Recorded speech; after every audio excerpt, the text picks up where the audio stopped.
మీరు రాజశేఖర రెడ్డి గారి పేరుని గోడల మీద చెరిపేయవచ్చు, లేకపోతే రాజశేఖర రెడ్డి గారి పేరుని విశాఖపట్నంలో సీతకొండని ఆ రోజు వైఎస్ఆర్ కాంగ్రెస్ పార్టీ ప్రభుత్వంలో అభివృద్ధి చేసి అక్కడ వైఎస్ఆర్ గారి పేరు మీద వ్యూ పాయింట్ని ప్రారంభోత్సవం చేస్తే అక్కడ రాజశేఖర రెడ్డి గారి పేరుని చెరిపేయవచ్చు, లేదా హెల్త్ యూనివర్సిటీకి పెట్టినటువంటి రాజశేఖర రెడ్డి గారి పేరుని చెరిపేయవచ్చు. కానీ ప్రపంచంలో ఉన్నటువంటి తెలుగువారి గుండెల్లో ఉన్నటువంటి వైఎస్ఆర్ పేరుని చెరిపేసేటువంటి ఆ అర్హత కానీ చెరిపేసేటువంటి స్థాయి కానీ ఈరోజు ఈ కూటమి పార్టీలకి లేదు అన్నటువంటి విషయాన్ని ఈ సందర్భంగా తెలియజేస్తూ ఉన్నాం.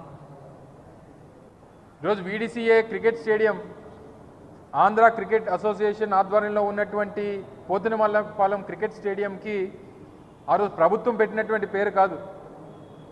ఆ రోజు ఉన్నటువంటి ఆంధ్ర క్రికెట్ అసోసియేషన్ అధ్యక్షులుగా ఉన్నటువంటి గోకరాజు గంగరాజు గారు, లేదా ఆ రోజు ఉన్నటువంటి కమిటీ 2009 సెప్టెంబర్లో ఆ రోజు రాజశేఖర రెడ్డి గారు హఠాత్తుగా మరణిస్తే తక్షణమే ఆ రోజు నిర్మాణంలో ఉన్నటువంటి లేదా ఆ రోజు నూతనంగా నిర్మించినటువంటి ఆ స్టేడియంకి రాజశేఖర రెడ్డి గారు పేరు పెట్టాలని చెప్పి వారు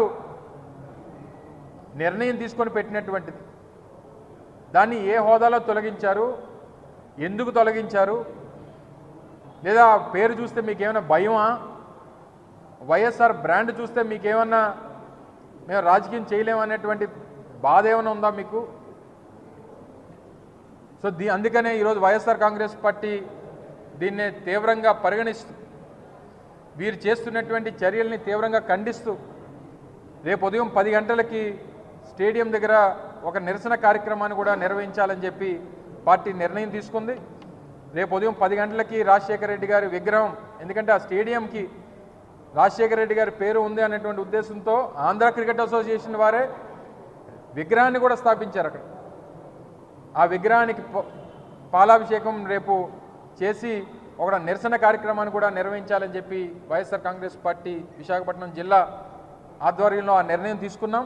రేపు ఉదయం 10 గంటలకి అక్కడ కార్యక్రమాన్ని పెడతాం, నిరసన వ్యక్తం చేస్తాం. తప్పకుండా ఏదైతే అది కమిటీ నిర్ణయం తీసుకుందా, ఆంధ్ర క్రికెట్ అసోసియేషన్ నిర్ణయం తీసుకుందా, లేదా ప్రభుత్వం తాలూకా ప్రోద్బలంతో ఆ నిర్ణయం తీసుకున్నారా, లేదా వైఎస్ఆర్ గారి పేరు చూస్తేనే గుండెల్లో లేదా వెన్నులో వణుకు పడుతూ ఉందా, ఏంటి అనేటువంటి దానికి ప్రభుత్వం సమాధానం చెప్తుందా, లేదా ఆంధ్ర క్రికెట్ అసోసియేషన్ సమాధానం చెప్తుందా అనేటువంటిది చూస్తాం.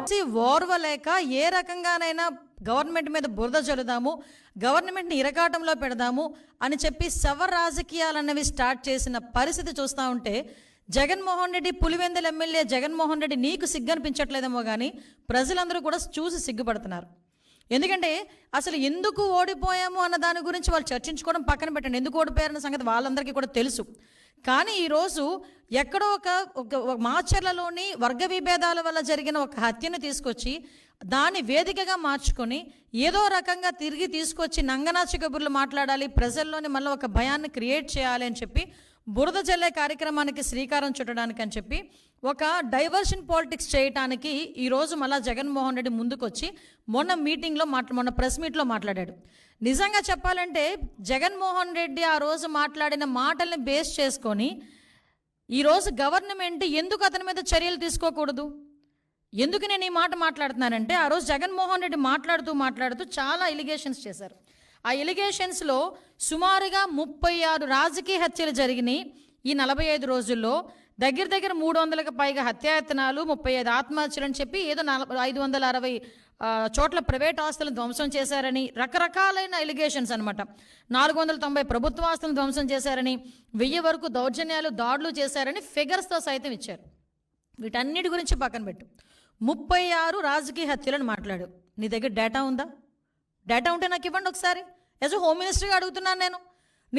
నీ దగ్గర నిజంగానే 36 రాజకీయ హత్యలు జరిగినాయి అని చెప్పి నీ దగ్గర కనుక డేటా ఉంటే ఇవ్వు. డేటా లేకపోతే ఎందుకు అలా చేసావు? నీ మీద ఎందుకు చర్య తీసుకోకూడదు పులివెందుల ఎమ్మెల్యే జగన్మోహన్ రెడ్డి నీ మీద? ఒకసారి చెప్పాలి. 36 రాజకీయ హత్యలు కాదు, అసలు యాక్చువల్గా రాజకీయ హత్యలు అని చెప్పి ఇతను మాట్లాడుతుంటే రాజకీయ హత్యలు జరిగినవి 4. మీకు ఇంకో విషయం చెప్పనా, నేను ఇది ప్రజలకు చెప్తున్నా, జగన్మోహన్ రెడ్డికి చెప్పాల్సిన అవసరం లేదు. ఎందుకంటే జగన్మోహన్ రెడ్డికి విషయం తెలుసు. కానీ ఏదో రకంగా గవర్నమెంట్ మీద బురద జల్లాలి కాబట్టి చంద్రబాబు నాయుడు గారి మీద బురద జల్లాలి కాబట్టి ఏదో రకంగా అడ్డదారి తొక్కైనా మళ్ళీ ఏదో రకంగా సీఎం కుర్చీలో కూర్చుని పోవాలని కలలకు అంటున్నాడు కాబట్టి ఈరోజు మా మీద బురద చల్లడానికి 36 రాజకీయ హత్యలు, 300 మంది దాడులు, అవి ఇవని చెప్పి ఫిగర్స్ సైతం చెప్తున్నాడు. ఈరోజు 45 రోజుల్లోనే ఇవి నువ్వు చెప్పినవన్నీ ఏమీ జరగలేదు, నువ్వు చెప్పినవి జరగలేదు అని చెప్పి నేను చెప్తా. జరిగినవి ప్రూవ్ ఏమైనా ఉందా? యాజ్ ఎ హోమ్ మినిస్టర్ నేను మాట్లాడుతున్నా. నువ్వు చెప్పినవన్నీ కూడా అబద్ధపు లెక్కలు. దీని మీద నువ్వు ఎక్స్ప్లెనేషన్ ఇవ్వాలి. దీని మీద నేను కేసు పెట్టాలనుకుంటున్నాను. ఎందుకు కేసు పెట్టకూడదు? ఎందుకు చర్యలు తీసుకోకూడదు జగన్మోహన్ రెడ్డి మీద ఈరోజు ప్రభుత్వం మీద? అప్పుడు నిజంగా జరిగిన ఇన్సిడెంట్లే రంగనాయకమ్మ గారు జరిగిన ఇన్సిడెంట్ అమరావతి గురించి ఒక చిన్న పోస్ట్ పెట్టారని సిఐడి వాళ్ళని పంపించి ఆవిడ వయసును కూడా పక్కన పెట్టి వాళ్ళ చేత విచారణ జరిపించి సిఐడి ఆఫీసులో కూర్చోబెట్టి విచారణ చేపట్టావు. ఇలాంటి సంఘటనలు గౌతు శిరీష గారు ఒక చిన్న పోస్ట్ గవర్నమెంట్కి వ్యతిరేకంగా పెట్టారని సిఐడి నోటీస్ ఇచ్చి ఆవిడని సిఐడి ఆఫీసులో కూర్చోబెట్టావు. చింతకాయల విజయ్ గారిని ఇలా చాలామంది మా టీడీపీ లీడర్లని కాకుండా జనసేన లీడర్లని కూడా గవర్నమెంట్ మీద యాడ్వర్స్గా తప్పుగా ఒక పోస్ట్ పెడితేనే, నిజం అయినప్పటికీ కూడా తప్పుగా మీకు వ్యతిరేకంగా ఒక పోస్ట్ పెడితేనే సిఐడి ఆఫీసులను తీసుకొచ్చి నువ్వు కూర్చోబెట్టి చర్యలు తీసుకొని మా మీద ఎంక్వైరీలు వేసావు. ఈ రోజుకి కేసులు నడుస్తున్నాయి. ఈ రోజుకి కేసులు సంబంధించి కోర్టులు